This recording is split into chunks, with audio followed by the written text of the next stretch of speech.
Jesus. Oh my God. Seriously, these people still have me on hold. Hello? Yes, I would like to... Don't put me on hold again. Oh my God, it's always a hassle when it comes to banking. They need me to answer all these security questions for this and verify that. And then when I call them, I'm on hold forever. Why do they put us through this? I'm Kalila Reynolds, and it's time for another episode of Money Mondays JA. Money Mondays JA is brought to you by Proven Wealth. Visit provenwealth.com to speak to an investment advisor today and follow We Are Proven on social media. And Bulwark Insurance Agency. Looking for affordable insurance? Visit bulwarkja.com. Follow them on social media at official bulwarkja.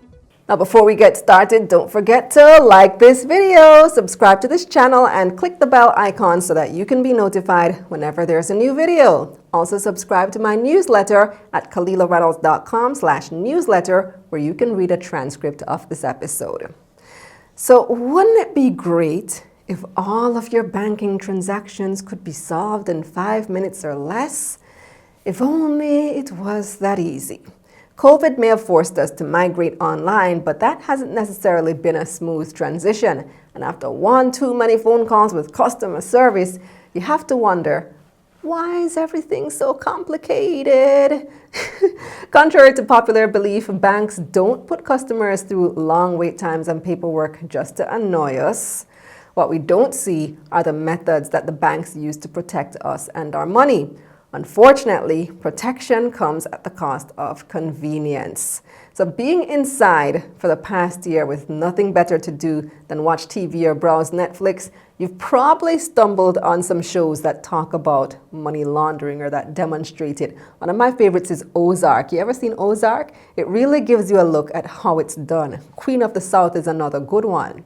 So money laundering is the illegal process of making large amounts of money generated by criminal activity, such as drug trafficking or terrorist funding, appear to have come from a legitimate source, or basically trying to make the money look clean, hence the term laundering. They're washing the money. Generally, this involves depositing the dirty money into a legitimate business or several businesses, masking its source by performing several transactions, then withdrawing the money, and voila, clean money. As a law-abiding citizen, you may be asking yourself what money laundering has to do with you and your bank account. Well, while those are just TV shows meant to entertain you, money laundering and other financial crimes have been on the rise in real life. So to combat this, governments have enacted anti-money laundering or AML legislation. These are laws, regulations, and policies created to prevent financial crime.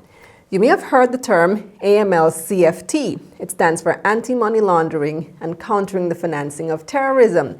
FYI, I'm actually hosting a conference on this in October. It will be my 4th time hosting, so I'm looking forward to that.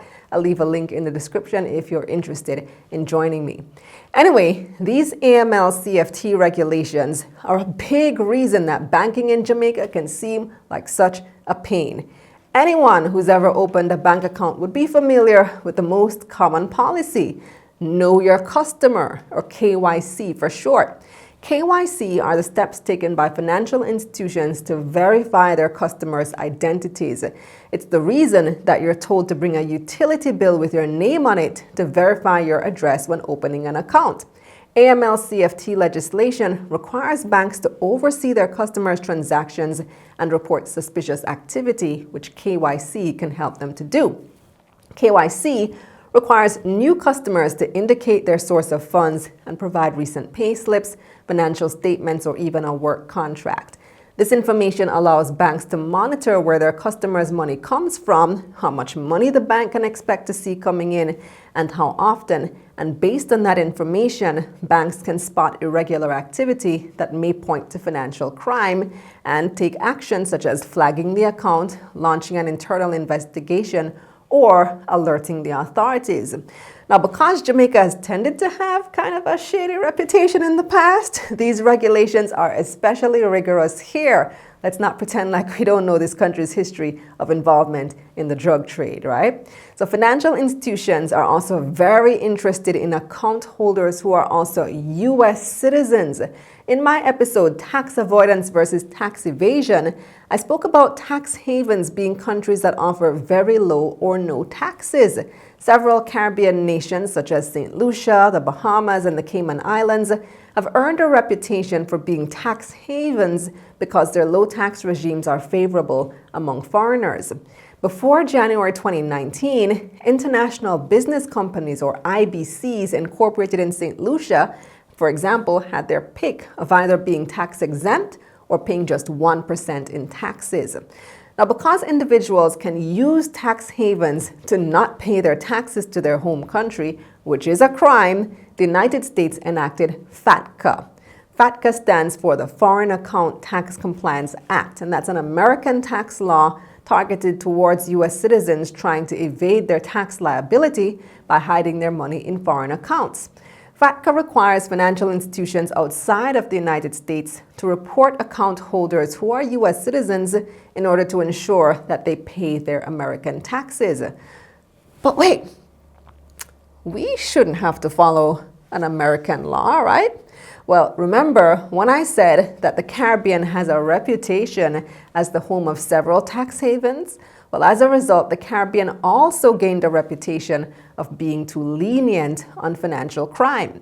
As of 2020, Jamaica, the Bahamas, Barbados, and Trinidad and Tobago were named on the European Union's money laundering blacklist.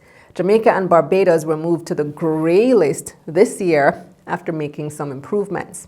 Now, with a reputation like that, it wouldn't be wise for our banks not to comply with FATCA because they would face restrictions and maybe sanctions.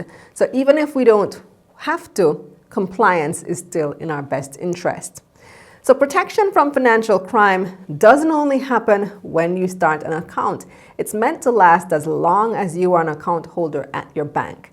A few years ago, for example, NCB in Jamaica required all account holders to register RSA tokens to their online banking profiles. So what seemed like an unnecessary requirement at the time has actually proven to be a fail-safe in the event that your online profile is hacked. And even before COVID, banks started to implement two-step verification for online banking. For NCB, customers are prompted to enter a 6-digit code generated by the RSA token in order to transfer funds outside of the customer's NCB accounts. At Scotia, a code is sent via email or SMS when someone tries to log into your profile, and that code must be entered in order to gain access. Now, depending on your bank, you can change your account settings to receive alerts when someone logs into your profile or performs a transaction, even if it's just you. The next time you're frustrated with your bank's security measures, just remember how safe your money is. The system isn't perfect, but it's there to protect you. That's it for this episode of Money Mondays, JA. Now here's what's coming up on Taking Stock. Last week, financial analyst and chairman of two listed companies, John Jackson, lashed out against the Bank of Jamaica for raising interest rates by 1% in one go.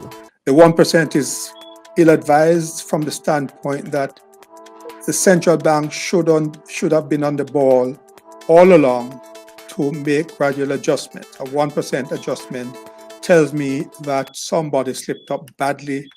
Well, he's not the only one. The BOJ is also coming under pressure from manufacturers, exporters, and much of the private sector. This week on Taking Stock, BOJ Governor Richard Biles defends the controversial decision. And the analysts weigh in on the latest market developments. The lab's net profits are up 32% for the 9-month period ended July compared to the same period last year. In the U.S., the unemployment rate fell from 5.2% in August to 4.8% in September. And 136 countries have agreed to set a minimum global tax rate of 15% on big companies to make it harder for them to avoid taxation. We'll discuss. Don't forget to like this video, subscribe to my YouTube channel, and sign up for my newsletter at KalilaReynolds.com/newsletter, where you can read a transcript of this episode. You can click the link in the description box below. Also follow me on Twitter and Instagram, as well as TikTok at Kalila Ray, and on Facebook at Kalila Reynolds Media. If you're into podcasts, find us on your favorite podcasting platform. We're on Spotify, Apple Podcasts, Amazon Music, Audible, TuneIn, Pandora, a whole bunch of them. I'm Kalila Reynolds.